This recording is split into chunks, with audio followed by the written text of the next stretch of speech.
There are big stories that are happening in New Zealand politics at the moment, and some of them could easily fall to the wayside with other bigger stories. But remember, we got told by the now government, the then opposition, over and over and over and over and over and over and over and over and over and over and over and over and over and over and over and over, and we're just going to get annoying, over and over again, that they were going to make cuts to back rooms, that it wasn't going to affect the front line. That may not be the case anymore. Plans to cut spending in the public service are going further than National originally proposed, with fears they'll go beyond the back room. The Labour-aligned Council of Trade Unions is worried what it'll mean for frontline jobs. Did you get that little, make sure you're aware, the Labour-aligned? Did you get that little from the side, from the... Yeah, that was very good. Crystal Norman reports. The capital's main drag is full of those who have lived through government job cuts. Donna's from a family of public servants. Her brother lost his postal job in the 80s. It was destabilising, and it was a job of some prestige, and it was just really sad. Rex Martin, now 85, was a public servant in the days of Rogernomics. And I helped deal with the cuts then when I was in the Foreign Ministry, so I feel for them. Public servants are hard-working, loyal people. Now Wellington's bracing for another cycle of cuts, but they're deeper and wider than National advertised. To help pay for its tax cuts, the party said in August it would slash funding to 24 agencies by 6.5%. Now it's 39 agencies, and about a dozen of them need to find savings of 7.5%. Members are concerned that that's going to mean fewer public services when they need to have it, poorer quality public services when they need them, and that should worry everyone who uses public services. National promised to only target backroom jobs and protect frontline services. But what is a frontline service? Well, we haven't gone through the exercise of defining that for all 39 agencies. Instead, we've Oh, haven't we now? No. We have defined frontline service as receptionists only. We're not cutting any receptionists. Everybody else is on the block. The person answering the 111 call, they're definitely not. Only the police officer at the front. But the ones, we can get rid of half the ones answering the 111 calls, I think. asked chief executives to exercise their judgment in putting forward proposals. Craig Rennie, who's also on Labour's Policy Council, says that lack of definition is a problem. We don't yet know what that means, not only for what people would traditionally think of frontline services, but also for services like biosecurity, for cyber security, for a range of other areas, for search and rescue. Do you accept that there will be effects for frontline services? No, our government's goal is to... So how can you say no when you haven't defined what frontline services are? See, this is where it's ludicrous. She says we haven't defined what a frontline service is. Do you accept that there's a possibility that this might affect frontline people? No. How can you say that if you don't know what they are? Do you see the cycle we start to get in? Round and around and around? Improve the delivery of frontline public services. MB has sent out offers of voluntary redundancies to staff, while the Health Ministry has paused recruitment. But the full effect of the cuts won't be felt till after the budget. Kushla Norman, One News. So there you go. Now, as I said earlier, they haven't necessarily said that Nicola Willis has said this, but this is how the media is reporting it, okay? So this is a copy of the Star News in Canterbury, but it's an NZME story, I think, originally was. Frontline services could face cutbacks as the coalition government looks to shave more than $1 billion in annual public sector spending, the Minister of Finance has acknowledged. So in that, what we just saw there, she didn't say those words for words, but many are reporting, ipso facto, it looks like it's been acknowledged. So it's just another one of these things, you know, the international buyers tax is going to pay for this, that disappeared. You know, the app tax is going to go, that's staying. It's just going on and on and on. And I don't like being an I told you so, because it's kind of a bit of it can be taken as being a bit bitter, but maybe not specifically this, but we identified this kind of stuff for everyone well before the election.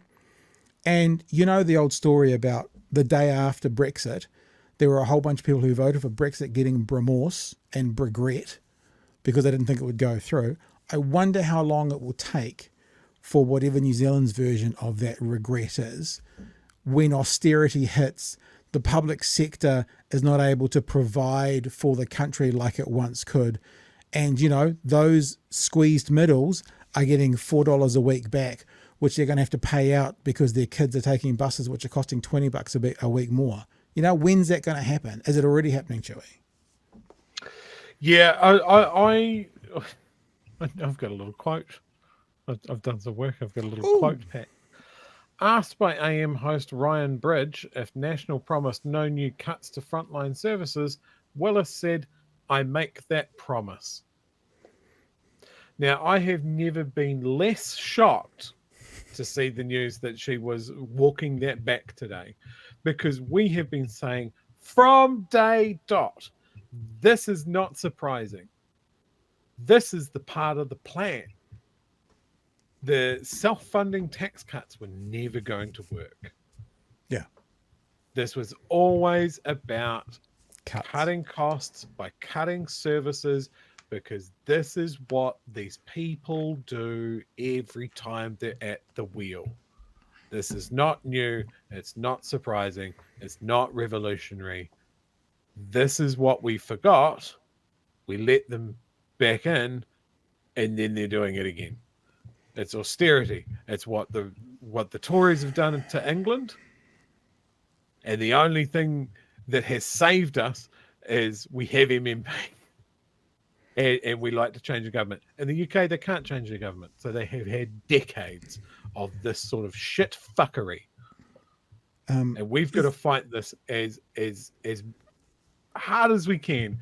And I'm just going to highlight this comment because it's so good. Heckin' bees. It's been a while since someone in government has been hit with a sex toy. Just saying. I also like the idea of simplifying things like you did with Professor Mutu this evening. It's like we all agree that there is some stuff that needs to be sorted out in this country, some infrastructure stuff, right? Hospitals, roads, recoveries from floods, lots of stuff that needs to happen.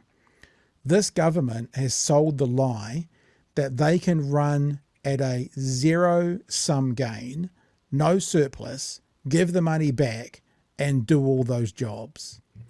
It's the right-wing grift where they talk about trickle-down economics, where they give money back, i.e. less income for a government, and then they say they're still going to keep up with all the issues that are coming up. And I'm talking purely about things that need money.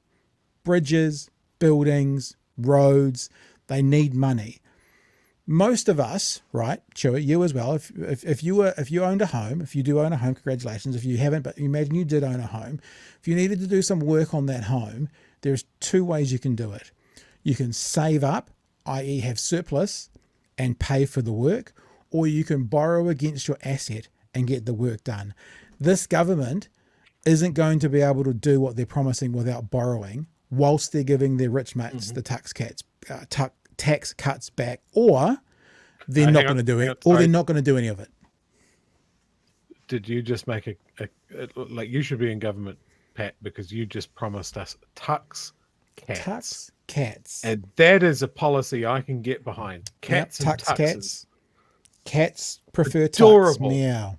Black So and it's- white cats with little bow ties. So this Fantastic. government's selling you the lie that they're going to give you all your money back and they're going to fix all the infrastructure problems that New Zealand's got. So what they're saying is we're going to have far less income coming into our bank, but there's plenty of money to do all the works on the roads and infrastructure. It's not true. There's a missing component, and the missing component from their equation is borrowing, right? For Labour or for the left, they often run surpluses. And yeah, you don't get your $10 a week, but the theory is the work gets done from money that's in the bank. Don't have to borrow. I'm not actually saying borrowing is a bad thing, but they haven't told us they're going to do it.